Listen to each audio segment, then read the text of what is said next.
on. So you've seen the worst of the worst. Yes, I mean, I continue to, in my own way. Yes, I have seen some pretty bad things occur, and then more importantly, the after effects of them.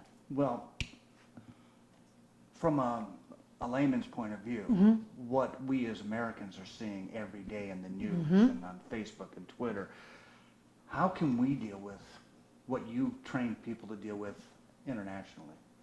Well, if I could first say, John, that what's going on and how it's being reported consistently time and time again, you and I talked about 9/11. If you remember, the media played the planes hitting over and over and over. And there was research that came out of that about how seeing images like that over and over again did create trauma, psychological trauma, emotional trauma. So fast forward, how many years later now are we? And now we have all sorts of media outlets, from the internet, TV, gosh, I can't even think of everything, but now, gosh, I'm losing my, sorry about that. That's all right, that's all right. We have so many different outlets of media that people are getting traumatic information, and they're getting it daily. But they turn on the TV, look at their phone, read a newspaper, go on the internet, it's constant. And what's happening is this last shooting, it's sad for me to say, the last shooting. I was going over and looking at all the different mass shootings that we've had, and then you couple it with global terrorist attacks that have quadrupled since 2001, along with just the daily community types of violence that go on. And everything that people are watching, seeing, we're connected, whether people don't realize it or not. You know, we're connected by souls, we're connected by communities, we're connected. So what happened in Las Vegas, we're watching it constantly on all of our devices. We may know people who are affected by it. So when the media pulls out and that shooting subsides, guess what happens? Everybody now has the responses and reactions, and not just from that one shooting. Each person who's been touched by it, and how many can we say globally have been touched by it, everybody has their own traumatic baggage that they bring each day that most people don't deal with. So let's just say you've had some traumatic events, stressful events in your life. I mean, you as a news media anchor who reports the news every day, all the horrible things, think of everything you bring to the table, and then here's another thing that you have to bring along with your baggage to deal with. And it affects people emotionally, physically, mentally, medically, spiritually, and energetically, because we're all made up of energy. So the frequency of anger, violence, hate, fear, worry spreads like wildfire. Yeah, so, okay, our bags are getting over full. Yeah, they are. How do we unload that baggage? So my first course is, and I think you'll understand this, most people do, is we compartmentalize. Okay, I don't want to deal with that, or I deal with it now and I'll put it away. Most people keep it up here, or they're so disconnected that they're not even connected to anything around them.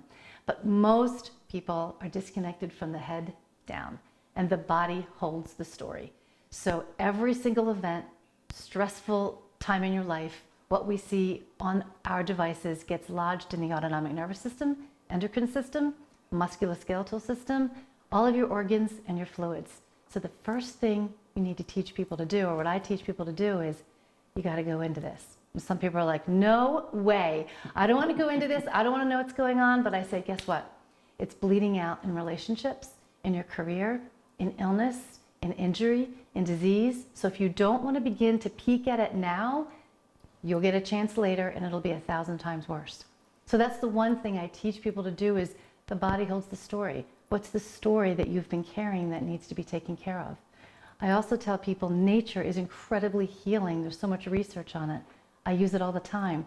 Going out in nature, doing land journeys, breath work, yoga work, different forms of grounding so you can feel secure, because we live in a world that we're told every day it's not secure, it's not safe. You may run out of hope, but you may have a lot more fear. Yeah. So do we just turn off this stuff if we're able? Good question. If we're able, that's a good question. So I'm a big proponent of, you have to have boundaries. You can't keep hearing it and seeing it day in and day out. But it's like this magnet where people just are drawn to it. You have to decide that at some point you have to turn off everything. Get out in nature, go do things that that give you joy have a life outside of electronics and all the violence that's going on. Because guess what? When you turn it back on again, you haven't missed a thing, because it's just recycling another violent situation after another violent situation. When you say get out in nature, that doesn't necessarily mean you have to go for a hike in the forest. Right. You can just get outside. Yeah. You can just walk outdoors and just sit there, like, especially if you're at work. I mean, think of what you do all day long and what you have to report all day long. Getting outside, breathing the air, feeling nature, it's very, very calming. It's very therapeutic in every way. Take breaks. You don't have to go out there. If you have a pool, go swim in a pool. Whatever nature looks like to you, especially like if you live in the city, just getting out and walking out makes a huge difference to your whole endocrine system, to your nervous system. It calms it down. And leave the cell phone. Yes, it drives me crazy. Good point. It drives me crazy when I see people out on hikes or riding their bike, and what are they doing? They're texting and they're talking, and I'm like, no, experience and allow nature to calm the body down after everything you see day in and day out.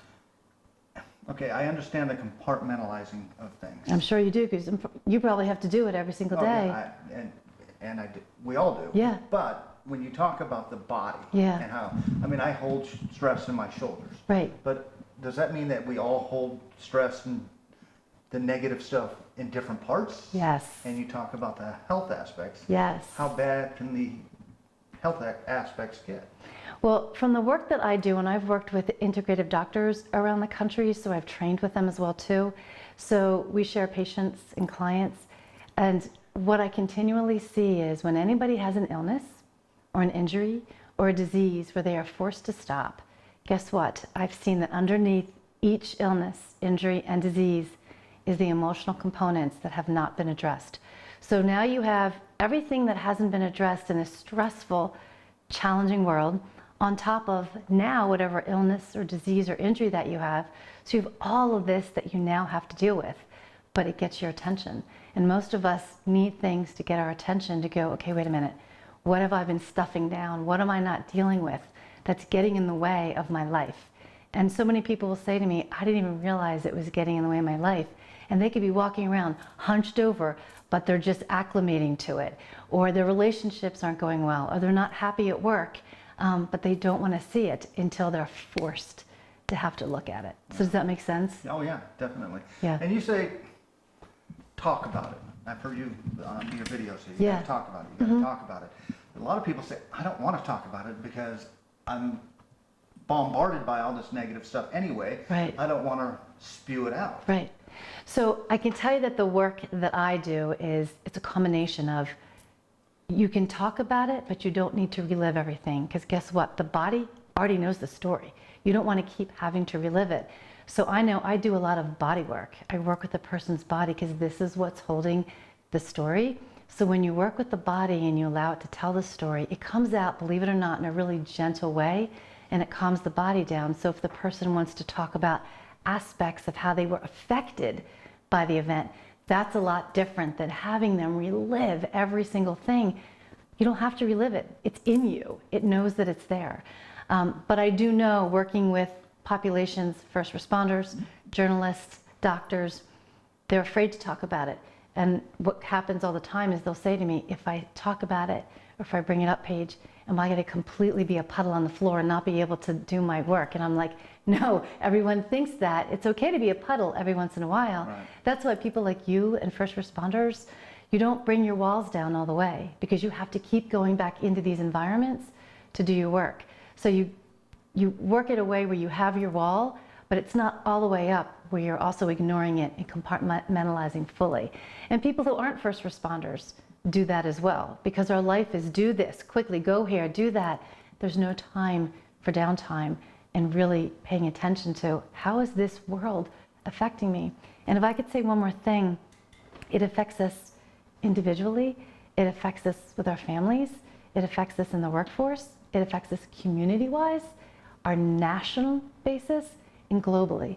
So people have to become aware that all this stuff that's going on is having a direct hit on them, even though they think it's not. And that's about getting connected within here, because in here, and in here, you have your innate wisdom and knowing of what you need to do, how you need to do it, and how to take care of yourself. So what is the one thing, or maybe Oh, two one things, thing, okay. that I can relay to our viewers? Mm-hmm. I know you're getting bombarded. Mm-hmm. Take these steps, real quick steps. Mm-hmm. I know they're not really quick steps, but 3 things maybe I can relay to our viewers to do 1, 2, and 3. Turn off the electronics. You can't continue to keep watching this stuff all the time. Delve into things that give you joy. Go outside, be out in nature. And you know what? Start working with someone like me or someone like me who you can kind of touch base with, and what has your body been holding all this time so you can be healthier, be proactive, so you don't have the illness, the injury, or the disease. Perfect. Anything, Edward? Yeah, when people do have to get informed and they watch news at different levels, national, international news, etc., is there maybe a way that they can look at it and maybe try to find the good in what they see? Anything Good like question. That's a real good question. And it's interesting because, if I can say this, I just had a new book come out where, all my life of dealing with trauma, internationally, I talk about this. How do you find hope? And how do you find meaning in things that are completely hopeless and meaningless? So I guess we'll go there. So with every traumatic event that goes on, there are always good things that come out of it, and there's always growth that comes out of it. And what I like to say is, you're getting a gift to try and look at something that maybe you wouldn't have looked at if you didn't have to experience this traumatic event. I know that sounds terrible, but it's a way to look at what goes on. And what I tell people is, when the doorbell rings and you're supposed to get a package from the UPS, it comes and it's ripped and it's torn and it's bent in at one side, but you open it up and you get something that you needed. It's the same thing in this world. We're getting these packages that are ripped and torn and beat up, but what's the message in the trauma that you're getting for it? What's the meaning behind it and underneath it that you need to look a little bit deeper for? Because you can stay with the anger and the irritability for a while, but you got to find out, what am I supposed to learn from this? What am I going to get from this? How can I affect my community, my world in a different way, in a positive way? And I know in my book I have so many different examples of how people have found meaning in the most difficult times, including myself. Because for me, that's what I'm here to do, is to help people through these traumatic events and to write program development for journalists, first responders, corporations, workforces, to help them be proactive, because we know it's coming, right? Right. It's coming. So how do you take care of yourself before, during, and after, and find hope and meaning in all of it?